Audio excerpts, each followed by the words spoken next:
Welcome to this explainer. Today, we're diving right into a massively popular self-help philosophy to see if it, actually holds up to logical scrutiny. We've all been through difficult, sometimes even terrible experiences, and society often hands us this very specific script for how we're supposed to feel about them. But today, we're looking at a fascinating philosophical debate that completely challenges that script. So let's just jump right in. You have probably heard this comforting phrase before. I mean, it's practically plastered on every motivational poster and coffee mug out there. The people and events that enter our lives are there to fulfill us. It suggests that absolutely everything that happens to us, every person we meet, every event we experience is ultimately designed for our benefit. It's a really reassuring thought, right? This idea that the universe is just constantly conspiring to build us up and help us grow. But we're going to challenge this modern platitude today. We have to ask the hard question: do the fake, evil, and truly ugly events in our lives actually fulfill us? Or do they just corrupt us? Like, are the dark, deceitful moments in life actually a trap, pulling us towards suffering, rather than some mystical stepping stone toward our highest selves? Part 1. The Celestial's Perspective versus Suifeng. To really understand this debate from January 2023 between Dezhen Celestial and Suifeng, we first need to look at a core principle they discuss. It's known as the Lifechanyuan value, and it states, "The world is faultless, all faults lie within us." Dezhen Celestial argues a very specific point here. She says that if we admit that ugly events don't fulfill us, well, we must automatically abandon this core value. Her worry is basically that if we blame the outside world for being ugly, we lose our own internal accountability. And this brings us to a stark contrast in their logic. On one side, you have Dezhen, who believes ugly events force introspection and self-correction. By showing us what needs fixing inside ourselves, the ugly event supposedly fulfills us.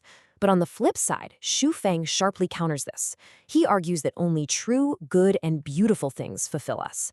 The fake and evil, they literally only serve to drag us down and corrupt us. Section 2. A $1 million mistake. To really test this philosophy, Suifeng introduces a devastating hypothetical scenario. The trap is set with a classic setup. Step 1, a guy named Old Wang pitches a seemingly foolproof get-rich-quick scheme to his friend Little Lu. Step 2, he advises Lu to sell a house to invest $100,000 into the ironically named Overnight Wealth Global Financial Company. I mean, with a name like that, what could possibly go wrong, right? And step 3, the hook. The company promises that profits will double in just one single year. It is the absolute classic promise of getting something for nothing. Overwhelmed by excitement and the dream of never having to work another day in his life, Little Yu doesn't just invest the suggested $100,000. No, blinded by greed, he throws in a staggering $1 million. He's totally expecting it to turn into $2 million so he can just sit back and reap passive profits forever.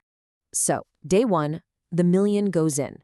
But exactly 1 year later, zero profit. And worse, the initial investment is completely locked up.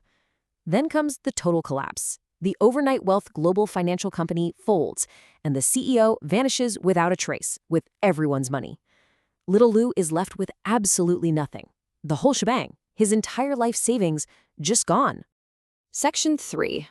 Where does the fault lie?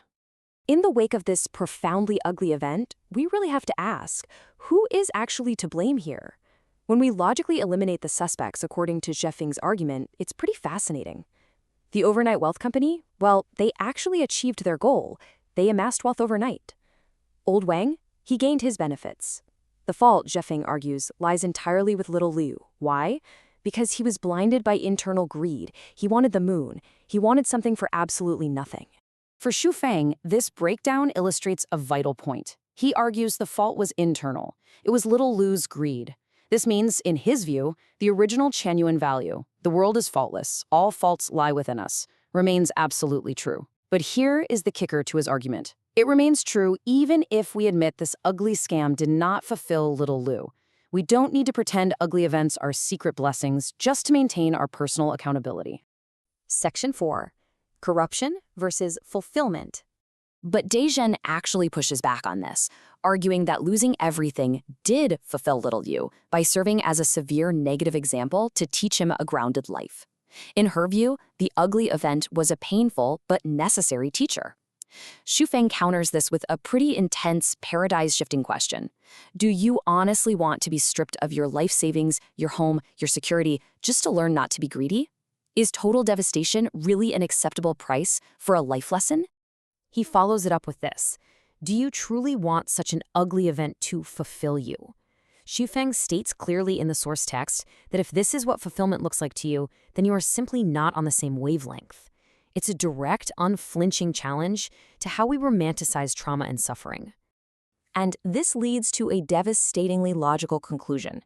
If you genuinely believe that scams, deceit, loss, and evil fulfill you and make you better, well, why do you not welcome them daily? Seriously, why do we lock our doors? Why do we avoid scammers? Logically, if the ugly fulfills you, you should be inviting it into your life every single day with open arms. But of course, none of us actually do that. Xufeng then takes the argument to its darkest, most tragic extreme to really cement his point. Many people, when driven to the brink by incredibly ugly people and events, like financial ruin or severe abuse, commit suicide. Are we really to believe those ugly events fulfilled those individuals by leading them to end their lives? Of course not. Beautiful, loving people and events do not drive someone to suicide. Only the ugly does. Which brings us to Xufeng's ultimate conclusion in the source material. Evidently, ugly people and events don't fulfill us. They corrupt us.